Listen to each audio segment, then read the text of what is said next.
E sa ekziston, realisht sa vlen teoria që duhet largohen kompletisht karbohidratet prej përdorimit për me arrit një person me humb peshë ashtu siç dëshiron? Unë nuk e përkroj këtë teori, kështu haptas po e them se në dietat e mia ka edhe karbohidrat, edhe është një përqindje e karbohidratit që duhet të mirët, po ajo çka unë e përkroj është vetëm kontrollimi, balancimi i proteinit, yndyrnave të shëndetshme edhe i karbohidrateve. A ka në mas, realisht sa kilogram do të ishte e shëndetshme për njeriu që të humb peshë, pa i bot dëm shëndetit të tij brenda muajit? Realisht na shkojmë me atë mendimin që brenda javës një person i shëndetshëm, pa telashe, pa çrregullime hormonale, nuk po flas fillimisht për smundje që i ka. Pe marrim bazë vetëm një pacient që ka telashe vetëm me humbje peshe, atëherë mundemi me shku me 1 kilogram në javë. Do të thotë që i bjen 3 deri në 4 kilogram në muaj. Po muajin e dytë, muajin e tretë kjo mundet me ndru. Një muaj mundet me qenë shumë ma efektive dieta, muajin e dytë mundet me qenë ma pak efektive. Do të thotë nuk do të thotë se muajin e parë kemi humbur 4 kg, muajin e dytë kemi me humbur 4, muajin e dytë mundet me shku vetëm me 2. Mesatarja e kësaj është 3 deri në 4 kg në muaj, që i vjen për 3 muaj afër 10-12 kg. Pse në muajin e dytë nuk po humbasem, duke marrë parasysh që na po e mbajmë dietën e njëjtë, a krijohet një farë lloj imuniteti i trupit, po themi kështu ndaj dietës apo çka ndodh? Realisht po, se lidhet edhe me efektin placebo pak kjo, pacientat muajin e parë po fillojnë shumë me motiv të madh, edhe mbajnë total dietën. Mandej muajin e dytë po munden me pas pak lëshime, ashtu jo tamam strikt në dietë. Ka pacienta edhe që e mbajnë strikt në dietën, po muajin e dytë humbasin ma pak peshë.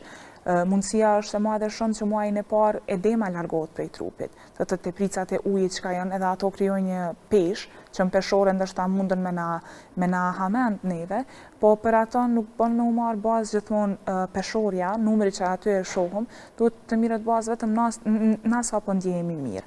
Do të thotë kjo ka vlerë, sa është e lloj-llojshme dieta, edhe nuk duhet të nisem me atë mendim se unë po mbaj dietë për të humbur peshë, se për mas një periudhe po fokusohem në ato.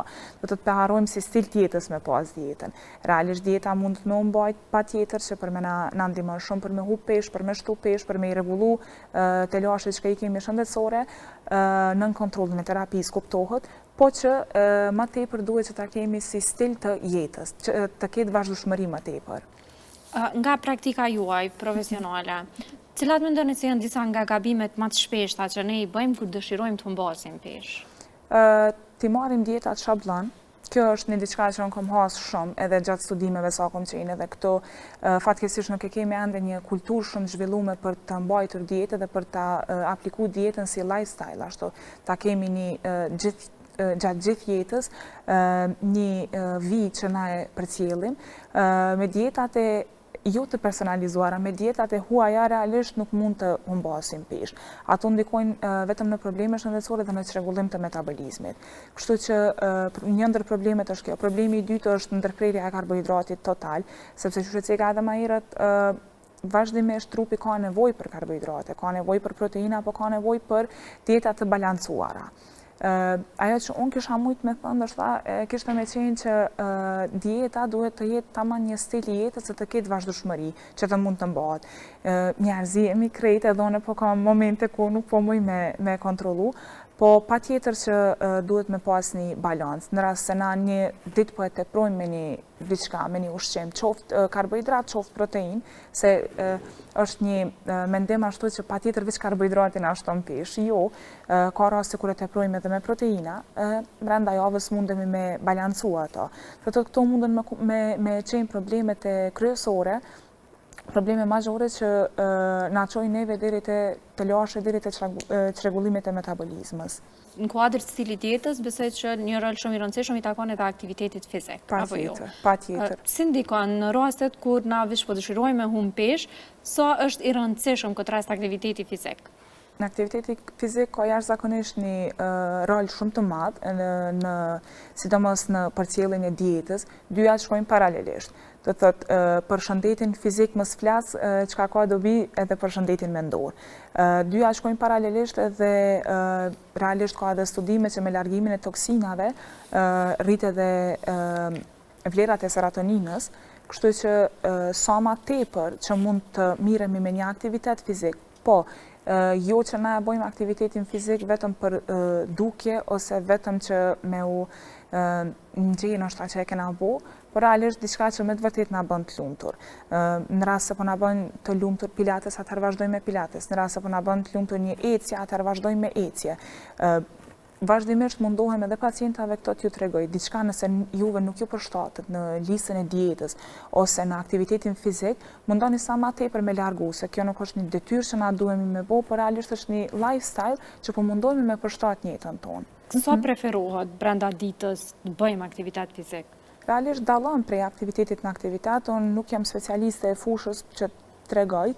Ajo që ndoshta unë kisha shumë m'ia rekomandu pacientave të mi, kishte me qenë mëngjes, herët ose në mbrëmje, një orë ecje. Ecje me tempo, ngasje e biçikletës, kemi shumë vendet përshtatshme për ngasje të biçikletës, ose vetëm ecje me tempo. Një orë është e mjaftueshme sa më shumë me pas trupin në aktivitet, sidomos gratë që janë vazhdimisht në punë, jemi edhe në shtëpi në punë, kështu që e qëndruarit në këmbë nuk është aktivitet fizik.